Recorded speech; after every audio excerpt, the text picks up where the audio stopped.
Audio Jungle.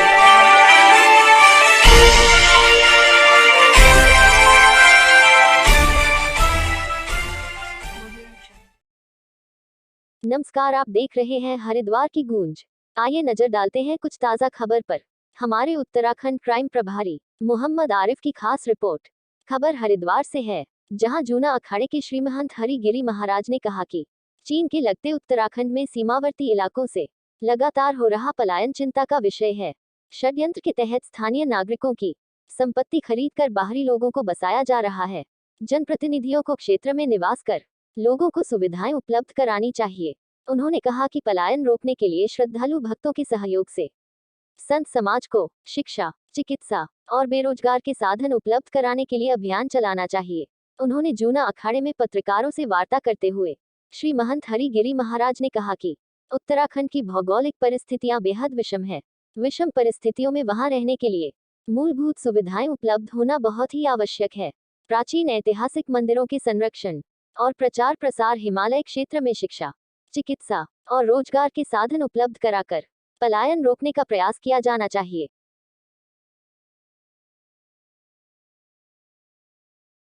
देखिए, जहां तक उत्तराखंड के भौगोलिक स्थिति चिंताजनक है। कुछ न लोगों के षड्यंत्र के द्वारा दिल्ली और तमाम प्रदेशों में बैठक होती है, जो मानव के बहुत बड़े शत्रु हैं। उन शत्रुओं की तमाम जो मानव के न वो किसी के थे, न किसी के हैं, न किसी के रहेंगे। उनका इतनी काम है कि 50 लोग मर जाएं तो मेरा समाचार छप जाएगा। ऐसे लोगों से सबको बचना चाहिए, बचाना चाहिए और उन्हें किसी कीमत पे उनसे सख्ती के द्वारा कार्रवाई करना चाहिए कि कहीं से कहीं तक मतलब उनको बढ़ावा न मिले। कुछ हमारी कमजोरियां, हमारे लोगों का निष्क्रियता, हमारे लोगों की चिंतन के कारण कि जिस तरीके से उन्होंने क्या चयन कर रखा है, पिथौरागढ़ में जिसका मकान का दाम 10 लाख रुपया है, हमें वहां पे 1 लाख रुपये मिल सकता है। जो जमीन उत्तराखंड के भाव के सर्कल रेट वहां पे 5000 है, वो मेरे को 100 रुपये मीटर पर जमीन का पैसा देने बाद मिल सकता है। इस तरीके से उन्होंने इसकी भावनाओं का फायदा उठाने के लिए एक षड्यंत्र के द्वारा, पलायन के द्वारा, चाहे वो बद्रीनाथ हो, केदारनाथ हो, चाहे ज्योतिषमठ हो, चाहे पिथौरागढ़ है, आप देख रहे हैं किस तरीके से वो लोग पैसा कहां से आ रहा है, बाहर से आ रहा है, सब कुछ बाहर से दिया जा रहा है। एक योजनाबद्ध से उन्हें 10 लाख रुपए देके 5 लाख रुपया देकर वहां बसाया जा रहा है।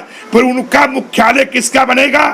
उन मिलिटेंटों का, उन जो लोग हैं मानव के शत्रु, वो वहां पे राजधानी बनाना चाहते हैं। ये एकांत भी है और कश्मीर का दूसरा डुप्लीकेट कॉपी भी है। हिमाचल में उनको जगह नहीं मिल पाई और जगह राज्य में नहीं मिल पा रही है। उत्तराखंड को वो जानते शांत प्रदेश है और इसमें तमाम चीजें गतिविधि राष्ट्र के खिलाफ षड्यंत्र रचने के लिए वो पूरी तरह से वो जानते हैं कि हम सफल हो सकते हैं। इस कारण से हमारी चिंतन थी, हमारी सोच है कि हमारे लोग जो वहां से जिस कारण से आ रहे हैं वो कारण नष्ट किया जा और नहीं किसी भी जगह संख्या बल का महत्व था और है और रहेगा। विधि से आपकी संख्या बल पहाड़ से पलायन हो रहा है, वो चिंताजनक भयंकर है। भयंकर स्थिति बनती जा रही है। क्या बद्रीनाथ में 5000 पंडे हैं कि नहीं हैं? क्या गौरी कुंड में उतने लोग हमारे हैं कि नहीं हैं?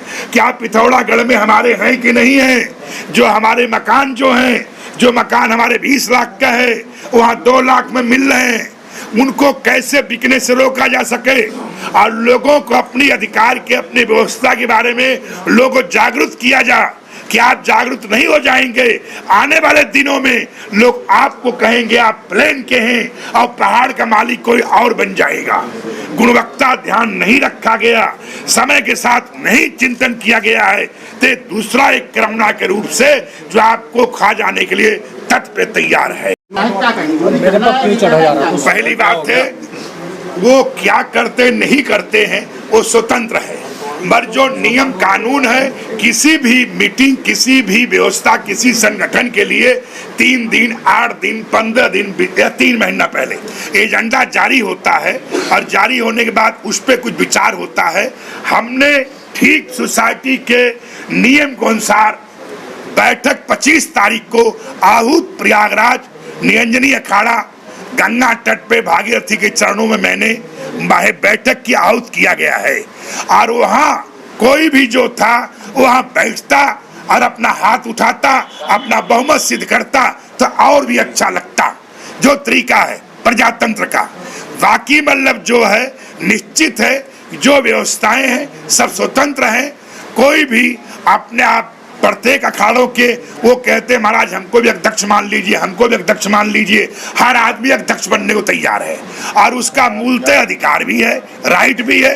कोई भी अध्यक्ष बनने के लिए दावा ठोक सकता है। मगर बैठक जो बुलाई गई है, जो सदन बुलाए गए हैं, कितने लोग उपस्थित होंगे वो 25 तारीख को मालूम पड़ेगा। 25 तारीख के आगे भी बैठक 1-2 बुलाई जा सकती है।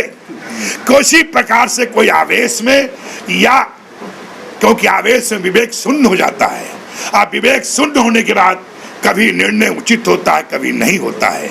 इसलिए अनेक प्रकार का कोई भी चीज हो, बहुत ठंडे, बहुत अस्थिर, बहुत ठंडे दिमाग से विचार करना चाहिए। हरिद्वार में वैष्णो अखाड़े थे, क्या क्या बोले हैं, क्या नहीं बोले हैं, सारे हरिद्वार के लोगों को जानकारी है।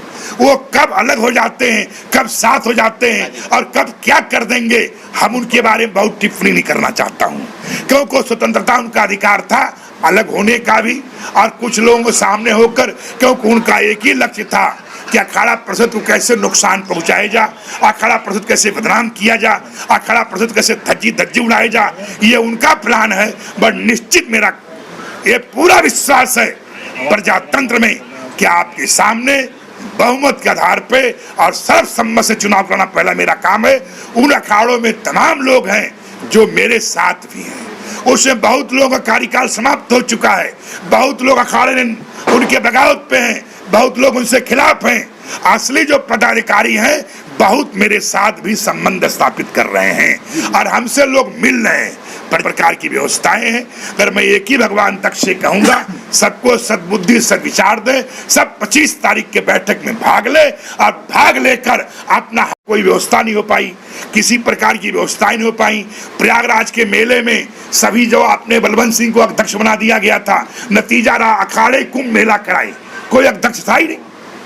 तो इसी तरह जब तक आप सब बैठ के नहीं करेंगे, जब तक कोई भी व्यवस्थाएं पूरा नहीं हो सकती है, न किसी प्रकार से संकल्प विकल्प भी नहीं किया जा सकता। निकाला हुआ है, उसमें सबको बुलाया गया जो हमारे 10 अखाड़े हैं कि भाई आप बैठक में आ जाए, बैठक में निकाले। उसका जो हमने पूरे यूपी में, उत्तराखंड में नहीं, पूरे भारत के अखबारों में हमने ये लिखा हुआ है कि 25 को बैठक जो है प्रयागराज में है।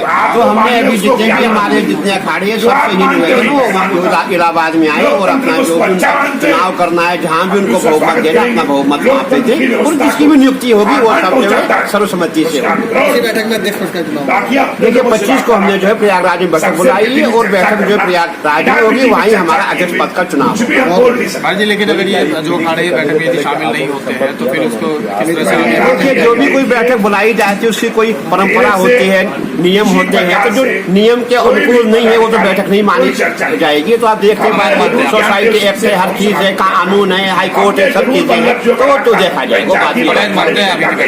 नहीं, ये बैठक अभी ये बैठक नहीं है। बैठक जो है वो 25 को प्रयागराज में। देखिए जो भी कोई बैठक, आपको एक बात बता दें, व्यापार मंडल का ही चुनाव होता है, एक छोटा सा चुनाव व्यापार मंडल का ही होता है, जिसमें भी एजेंडा होता है, बैठक होती है, चुनाव होता है। ये नहीं है कि 5-6 आदमी इकट्ठे मिलकर चुनाव कर लिए, नियम नहीं है। नियम के अनुसार हमने जो है इलाहाबाद में बैठक बुलाई है और जितने भी अखाड़े हैं, जो 10 अखाड़े हमारे हैं, मैं उनसे निवेदन करना चाहता हूँ वो प्रयागराज में आए और वहाँ पे जो भी होगा वहाँ पे अपना जो चुनाव होगा।